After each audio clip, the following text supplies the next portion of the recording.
You have just arrived at the student hostel where you will live during the term. The manager is explaining the rules and another student is asking questions. Listen to the conversation and complete the form. First, you have some time to look at questions 1 to 5 on the Student Hostel Charges for Meals form.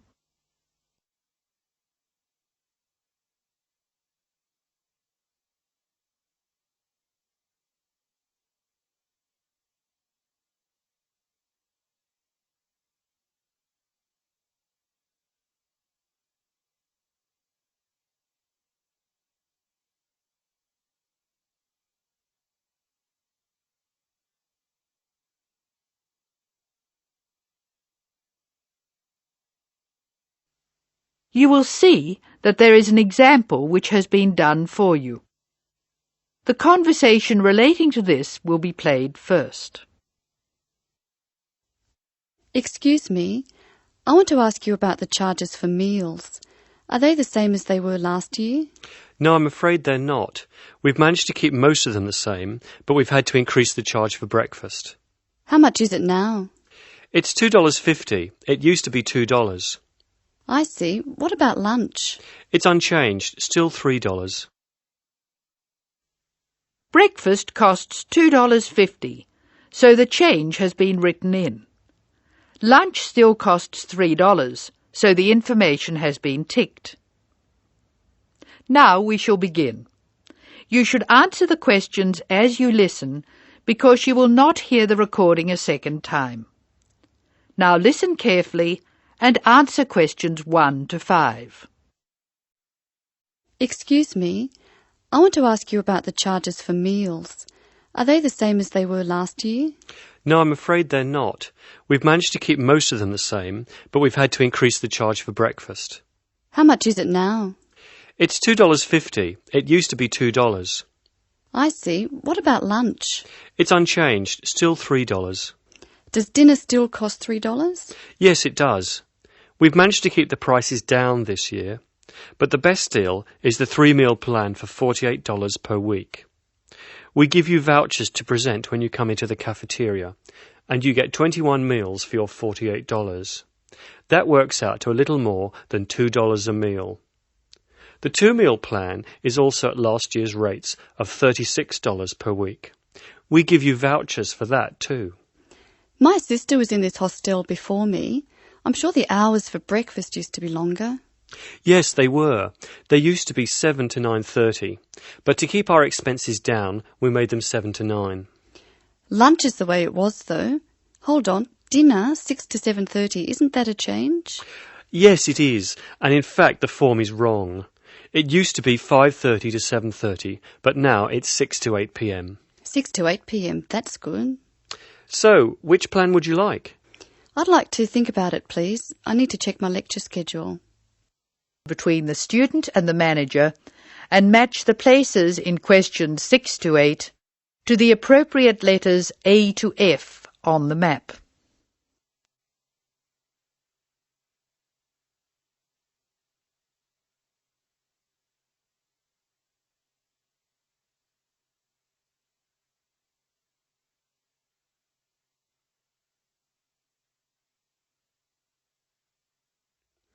Can you tell me how to get to my room, please? Of course. You're in the new wing, which is very freshly painted and pleasant. But I'm afraid you're going to have to go to a couple of other offices before you can have the key. You're in the admissions office now. Leave this office and turn right and go to the end of the hall. The last office is the fees office, where you can pay the balance of your room deposit. They'll give you a receipt. Okay. After you've been to the fees office, come back past admissions. You'll see a very large room at the northwestern corner of the building. You can't miss it. That's the student lounge, and if you go in there, you can meet some of the other students and see who'll have a room near you. That's good. Can I get a cup of coffee there? Yes, there's a vending machine in the corner. Then go to the key room, which is opposite the lift and next to the library. Show them your receipt, and you can pick up your key there. My luggage was sent on ahead. Do you know where I should collect it? The box room is next to the women's toilet. You'll have to get the key from the key room. Thank you. That is the end of section 1. You will now have some time to check your answers. Section 2. You are going to hear a teacher helping high school students visiting from an overseas school to fill in a school excursion permission note. First look at questions 9 to 16.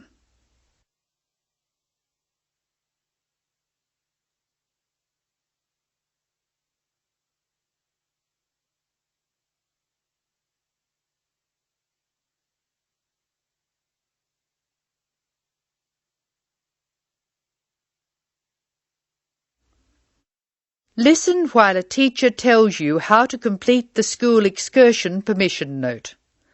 Write no more than 3 words or numbers for each answer. Good morning, students. My name is Mrs. Brown, and I'm in charge of the school excursion next week. Please take out your school excursion permission note so you can fill it in. For insurance purposes, this note must be signed by your guardian or the group leader. First of all, fill in the name of your class. Everyone here is in 3A, aren't they? So write 3A where it says class. We're going to the Blue Mountains, which is great. So this is the school excursion to the Blue Mountains. The day we leave is Monday. That's Monday, June 10. We are travelling by bus all the way, so we don't have to worry about changing trains or anything like that. The bus will leave from the front gate at 8 a.m. I know we usually use the side gate, but because of the roadworks we will be using the front gate when we leave. However, when we return, the roadwork will be complete, so we'll use the side gate. We expect to be back at 6 p.m. It's going to be a lovely day. Your teachers will give you tasks to do when we arrive. We'll provide fruit and fruit juice on the bus, but you must bring your own lunch. While we're on the excursion, we'll be moving around a lot in some fairly rough country. Be very careful to wear strong shoes. It's very important that you look after your feet very well. Now, does anyone have any questions they want to ask? Now look at questions 17 to 19. As the talk continues, answer questions 17 to 19. Write no more than 3 words or numbers for each answer. No questions? OK. I'd just like to fill in a few more details. The bus should arrive in the Blue Mountains at 11 a.m. We'll have time to do the first of our tasks before lunch. The bus is not a new one, but it does carry one piece of special equipment, a first aid kit. I certainly hope we won't have to use it, but it's nice to know it's there in case we have a medical emergency. The other class on this excursion is 3B, so I know it'll be a good day. The last time 3A and 3B went out together was a thoroughly successful excursion. That is the end of section 2. You will now have some time to check your answers.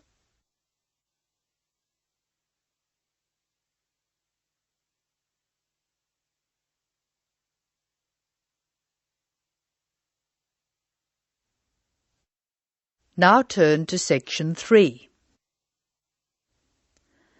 Section 3. In this section, you will hear a conversation between Mrs. Lamb, a member of the staff in a large hospital, and Andrew, who is a student in the nursing school. Mrs. Lamb is explaining the rules about visiting hours in the hospital. Look at questions 20 to 25.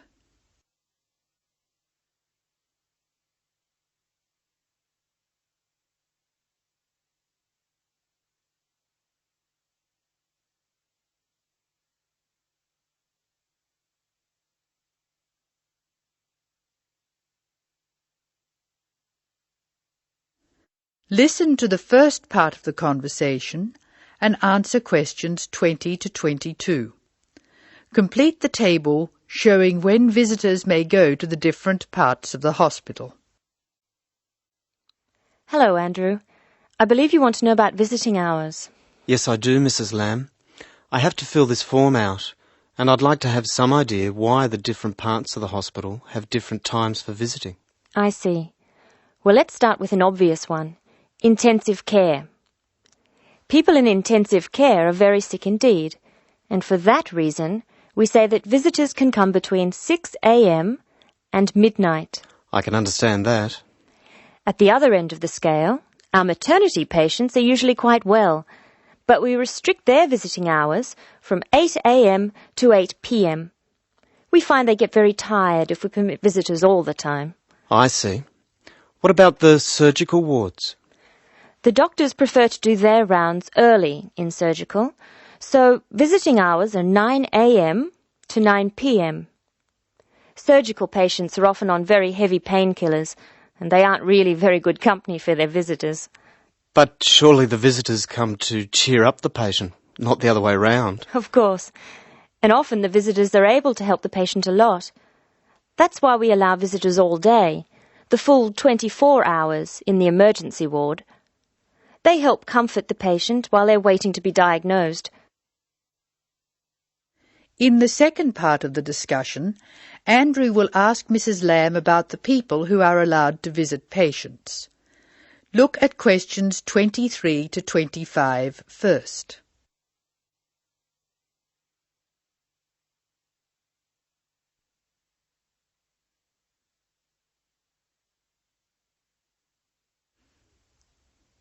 Complete the table showing who is allowed to visit and the number of visitors permitted. Use the letter A to show that adults may visit, E to show that everyone may visit, and I to show that only immediate family may visit. Of course, it's not just everyone who can visit a sick patient. People in intensive care can only be visited by their immediate family. What's more, we only allow 2 people in at any time. We let children of the immediate family in to visit people in intensive care, but we don't like to do it. It's very hard on the children, and it may distress the patient. However, if the patient asks for the child, and the family agrees, that's okay. What about children in maternity? Of course we let them in. They're very pleased to see their mothers. The rule in maternity is everyone may visit, up to 6 people at a time. The maternity ward is quite sociable after all. The surgical ward must be different. It is indeed. We don't allow children in the surgical ward because of the danger of infection. And as you know, we restrict the hours. There are a lot of procedures which must be carried out on surgical patients, and we only let 2 visitors come in at a time. And in emergency, people are allowed to visit all the time? Oh yes, we rely on patients' relatives to be there for them, and we permit everyone to visit the emergency department at all hours. However, we restrict it to 3 visitors for each patient. Otherwise, the room just gets totally crowded. Now listen to Mrs. Lamb explaining where Andrew will spend the first week of his training. Questions 26 and 27.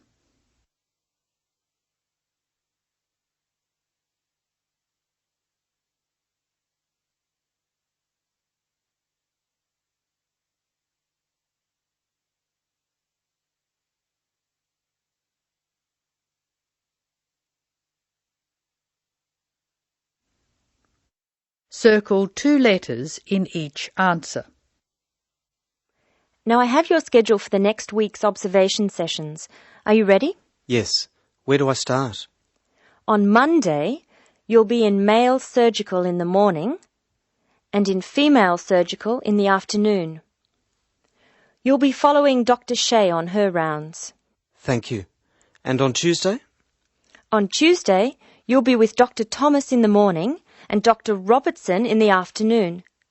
No, that can't be right. You're with Dr. Thomas in the afternoon and Dr. Robertson in the morning. Do I ever get to see Dr. Kim? Yes, you'll be with Dr. Kim on Thursday and Friday. She'll take you through the children's ward and through our new teenage ward for 12 to 15-year-olds. Great. I've read a lot about that new ward. Will I see the schoolroom? Maybe another time. Now look at questions 28 to 30.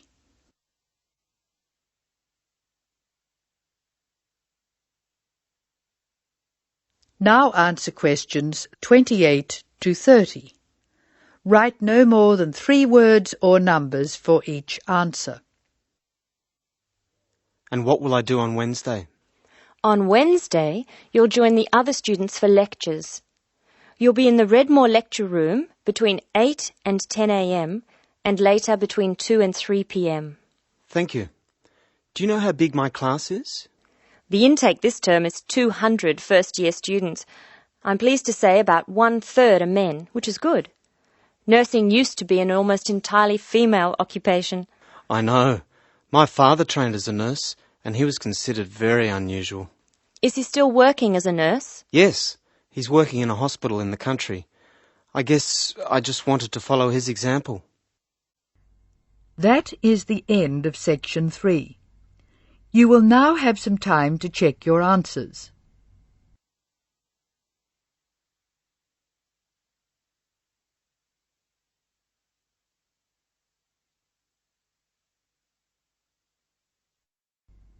Now turn to section 4. Section 4. You will hear an extract from an introductory talk given to a group of students who have just entered a university residential college. The speaker is the principal of the college. Listen to what the speaker says and answer questions 31 to 37. First, you have some time to look at questions 31 to 37.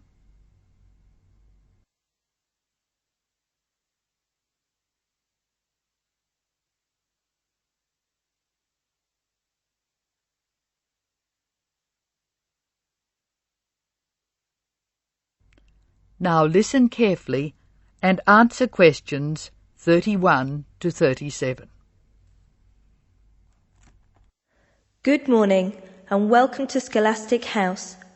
I am delighted to see you here. It is my duty to explain to you some of the history of our college and some of the traditions which I hope you will uphold.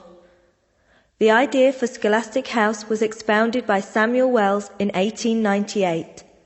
Wells was a visionary whose ideas were well ahead of his time. He wanted a college which would encourage friendship between people of different races and nationalities. Wells died in 1900 before he could see the college in action. Scholastic House finally began operating in 1903 with 10 students. Those students came from Asia, Europe and the Americas. At that time, Scholastic House accepted only male students, although it has been co-educational since 1963. 9 of these foundation students went on to lead illustrious lives. The only exception died tragically on his way home from Scholastic House to Sarawak. He had only recently graduated with an honours degree in law, and he was robbed of a brilliant future. The other 9 students, as I said, led very fulfilling lives. 3 became political leaders, 3 became doctors. Perhaps the most famous graduate became a university teacher and was responsible for the introduction of modern teaching training methods in his country. 2 of the original group became senior engineers and went on to deeply influence the way the water systems of their country were exploited. The college ran into hard times during the period of the Great War, 1914 to 1918, when the charter of the college was interpreted to mean that neither students nor staff could take part in the war effort. Many people felt that this indicated a lack of national spirit, and the walls of the college were frequently marked with graffiti. Meantime, outside the college, tens of thousands of young men went away to fight in Europe, never to return. The college was building a reputation for learning and for tolerance of opposing views. Scholastic House debate and discussion nights were open to the public in 1927 and have been available to anyone who wishes to attend ever since. It is a proud tradition of the college that any view may be expressed, provided that it can be defended intellectually. Over the years, topics which were controversial at the time have been discussed and debated. Now look at questions 38 to 40.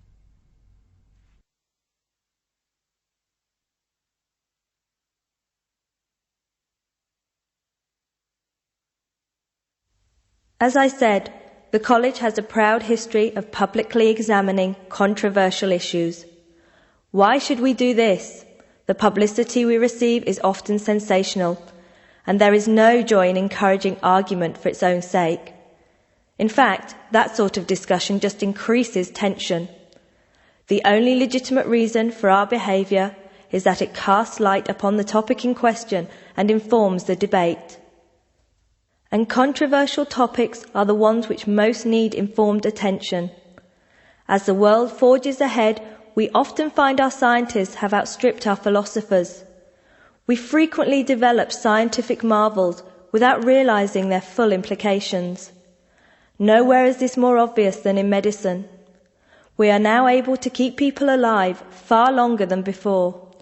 But this medical ability must be measured in relation to the quality of those lives. I urge you to spend your time at Scholastic House wisely.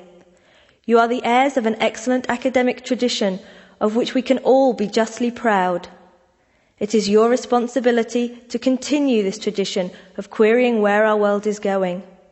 Progress is not always upwards. I wish you every joy in your time here, and I hope that I will hear much well-informed debate from you. That is the end of section 4. Now you have some time to check your answers.